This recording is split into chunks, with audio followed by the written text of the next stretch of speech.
Mercoledì 21 agosto, San Pio X. È il 234esimo giorno dall'inizio dell'anno, ne mancano 132 al termine. Il sole sorge alle 6:19 e tramonta alle 20:08. La luna si leva alle 21:13 e tramonta alle 8:08.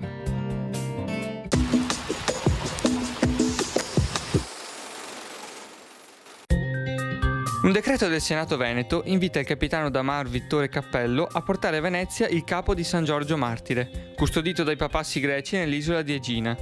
Il senatore raccomanda che la sacra reliquia sia ottenuta con la persuasione e le buone maniere, non con la violenza o con la truffa. La raccomandazione non è superflua perché i veneziani, ambiziosi di custodire nelle loro chiese corpi di santi e di martiri, non esitavano a ricorrere alla forza o alle più sottili astuzie pur di conseguire lo scopo.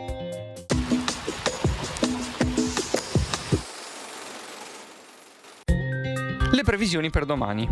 In prevalenza sereno, sulle zone montane sereno o poco nuvoloso, salvo sviluppi di modesta nuvolosità cumuliforme nelle ore centrali, ma con bassa probabilità di precipitazioni associate.